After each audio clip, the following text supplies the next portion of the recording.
1950년 6월 25일 새벽 한반도의 하늘이 갈라졌다. 총성과 포성이 뒤섞인 새벽 공기 속에서 사람들은 무슨 일이 일어났는지도 모른 채 거리로 뛰쳐나왔다. 서울의 하늘은 연기에 덮였고 방송에서는 북한군이 남침했다는 급보가 흘러나왔다. 평화롭던 일요일 아침은 단 몇 분 만에 지옥으로 변했다. 거리에는 가족을 부르는 목소리가 메아리쳤고 아이들은 울부짖으며 어머니의 품을 찾았다. 학교는 문을 닫고 마을의 남자들은 군청 앞으로 모였다. 누가 시킨 것도 아닌데 모두가 불안과 의무감에 이끌렸다. 누군가는 짐을 꾸려 남쪽으로, 누군가는 총을 들고 북쪽으로 향했다.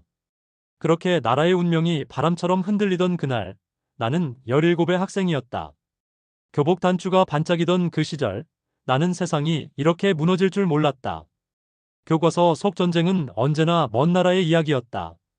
하지만 그날 전쟁은 교실 문을 박차고 들어왔다.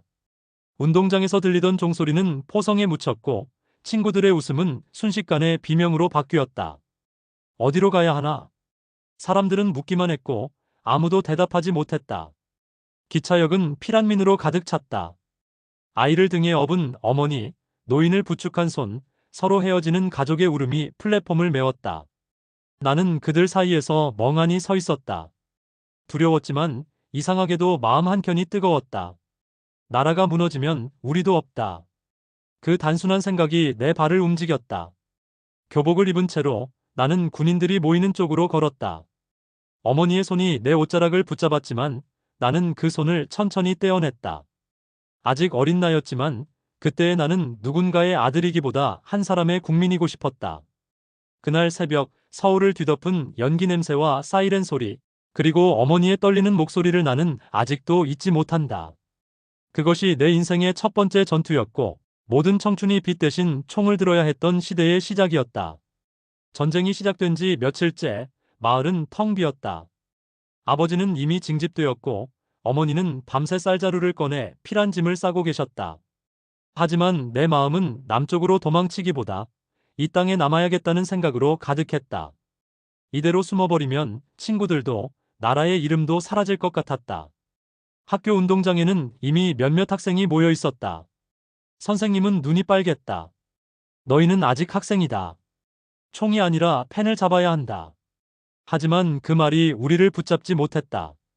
누군가는 이미 형의 군복을 입고 나왔고 누군가는 교복 위에 헬멧을 썼다. 그때 우리는 두려움보다 자부심을 느꼈다. 우리가 지키지 않으면 누가 지키겠는가? 어머니는 마지막까지 내 손을 붙잡으셨다. 가면 안 된다. 너는 아직 아이야. 그 말에 목이 메었지만 나는 고개를 숙여 말했다. 엄마, 나라가 지켜져야 우리도 살아요. 눈물이 흘렀지만 그 손을 끝내 놓았다. 뒤돌아보니 어머니는 그 자리에 무릎을 꿇고 계셨다. 그 모습이 아직도 내 기억에 깊게 새겨져 있다. 우리를 태운 군용 트럭이 덜컹이며 떠날 때 누군가는 군가를 따라 불렀고 누군가는 고개를 숙였다. 트럭이 언덕을 넘자 마을의 연기와 함께 교회 종소리가 멀어졌다. 그 순간 마음 한켠이 비어오르며 어른이 되는 소리가 들리는 듯했다. 그날 이후 나는 교복을 입은 군인이 되었다. 어깨에는 총이, 가슴에는 친구들의 이름이 있었다. 우리는 세상을 바꿀 힘은 없었지만 단 한 가지는 믿었다. 이 땅을 지키는 건 어른들만의 일이 아니다. 그 믿음 하나로 17의 소녀는 포연 속으로 걸어 들어갔다. 그리고 그때부터 내 인생의 가장 긴 여름이 시작되었다. 낙동강을 따라 이어진 전선은 매일이 지옥이었다. 총소리는 멈추지 않았고 하늘은 연기에 덮여 낮과 밤의 구분이 사라졌다. 우리는 훈련 한 번 제대로 받지 못한 채 참호 속에 엎드려 있었다. 손에 쥔 총은 낯설었고 가슴속 두려움은 숨처럼 무겁게 내려앉았다. 비가 내리던 새벽, 진흙 속에서 전우의 손이 내 팔을 잡았다. 괜찮아, 우리가 버티면 된다. 그 한마디가 전부였다. 그날 이후 우리는 총보다 서로의 눈빛을 믿었다. 누군가 쓰러지면 다른 누군가가 대신 일어섰고 누군가 울면 옆에 친구가 어깨를 내어주었다. 그 어린 전우애가 전쟁의 모든 공포를 이겨내는 힘이었다. 포탄이 터질 때마다 땅이 흔들리고 흙먼지가 얼굴을 덮었다. 귀가 멍해질 만큼의 폭음 속에서도 나는 마음속으로 기도했다. 오늘만 버티자. 그러나 밤이 지나면 또 다른 전투가 이어졌다. 잠은 10분도 못 잤고 식사는 차가운 감자 한 알이 전부였다. 그래도 아무도 포기하지 않았다. 우리는 교실 대신 참호에서 교과서 대신 총과 삽을 배웠다. 어느 날 함께 떠난 친구 중 하나가 내 품에서 숨을 거두었다. 그의 눈은 하늘을 바라보고 있었다. 나는 그 눈을 감겨주며 속삭였다. 이제 네가 지키던 하늘을 내가 대신 볼게. 눈물이 흙과 섞여 얼굴을 타고 흘렀다. 그날 이후 나는 웃음을 잃었다. 하지만 이상하게도 마음 한편에서는 자랑스러움이 피어올랐다. 우리가 지키던 낙동강은 단지 땅이 아니라 서로의 젊음과 약속이었기 때문이다. 불빛 하나 없는 밤, 하늘의 별들이 유난히 밝았다. 그 별빛 아래에서 우리는 총을 닫고 고향을 떠올렸다.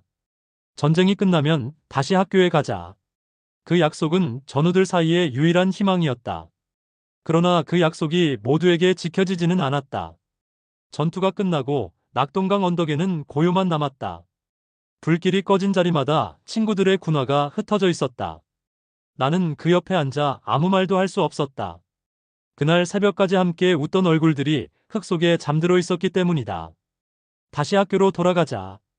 던 약속은 바람에 흩어졌고 남은 건 총자루에 묻은 진흙과 손끝에 남은 따뜻한 체온뿐이었다. 죽음은 너무 가까이 있었다. 전우의 이름을 부르면 대답 대신 바람만 불어왔다. 그 바람이 내 귓가를 스칠 때마다 심장이 무너졌다. 살아남았다는 사실이 고마움보다 미안함으로 다가왔다. 왜 하필 나였을까? 그 질문이 매일 밤 나를 잠 못 들게 했다. 포성이 멎은 뒤에도 내 안의 전쟁은 끝나지 않았다. 밤이 오면 나는 참호 옆에 앉아 별을 바라보았다. 그 별들이 친구들의 눈빛처럼 느껴졌다. 멀리서 들리는 풀벌레 소리마저 그들의 목소리 같았다. 나는 속으로 이름을 하나씩 불렀다. 그 이름들이 내 가슴속에 새겨질수록 나는 더 단단해졌다. 잊지 않겠다는 약속이 나를 지탱했다. 전쟁은 우리에게 아무것도 남기지 않았다.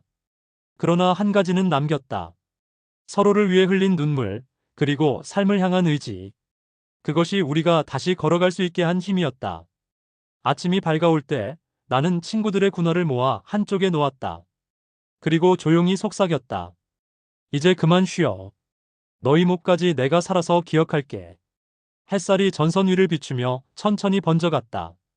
그 빛 속에서 나는 처음으로 평화를 꿈꿨다. 그것이 그들이 남긴 마지막 유산이었다. 전쟁이 끝났다는 소식이 들렸을 때 나는 믿을 수 없었다. 너무 많은 밤을 총성과 함께 보냈기에 고요가 오히려 낯설었다. 총을 내려놓고 하늘을 올려다보니 구름 사이로 햇살이 스며들었다. 살아남았다는 사실이 기적처럼 느껴졌지만 동시에 두려웠다. 돌아가야 할 곳은 있었지만 함께 돌아갈 사람들은 사라졌기 때문이다. 고향으로 향하는 길은 오래되고 낯설었다. 불에 탄 마을, 부서진 다리, 그리고 이름 모를 무덤들. 길가에 피어난 들꽃조차 슬퍼 보였다. 마침내 도착한 학교는 반쯤 무너진 벽돌더미 속에 서 있었다. 교실 문을 밀자 삐걱거리는 소리와 함께 먼지가 일었다. 칠판엔 희미하게 남은 글씨가 있었다. 기말고사 준비 역사 3과 수학 5단원. 나는 그 글자를 손끝으로 쓰다듬었다. 그날의 웃음소리와 분필 냄새가 순식간에 되살아났다. 책상마다 친구들의 흔적이 있었다. 교복 단추 하나, 연필 반쪽, 이름이 적힌 공책. 그것들은 마치 그들이 잠시 자리를 비운 것처럼 놓여 있었다. 나는 한참 동안 말을 잃었다. 그리고 속삭였다. 우리가 지키려 했던 건 바로 이 교실이었구나. 사람들은 나를 영웅이라 불렀다. 하지만 나는 그 말이 두려웠다. 진짜 영웅은 돌아오지 못한 친구들이었고 나는 그저 살아남은 증인일 뿐이었다. 그날 이후 나는 하루하루를 빚진 마음으로 살았다. 친구들의 이름을 마음속에 새기며 그들이 보지 못한 세상을 대신 살아내기로 다짐했다. 오늘도 나는 교실 창가에 앉아 하늘을 본다. 햇살이 교탁 위로 비추고 바람이 커튼을 흔든다. 그 빛 속에서 나는 그들의 웃음을 본다. 그것이 내 인생의 이유이자 남겨진 자의 사명이다. 기억하겠다는 약속, 그것이 내가 살아있는 이유다. 세월은 흘렀다. 전쟁의 포성이 멈춘 지 수십 년이 지났지만 그날의 기억은 아직 내 마음 한쪽에서 타오르고 있다. 시간이 지나면 모든 것이 잊힌다고들 하지만 내게 전쟁은 아직도 끝나지 않은 이야기다.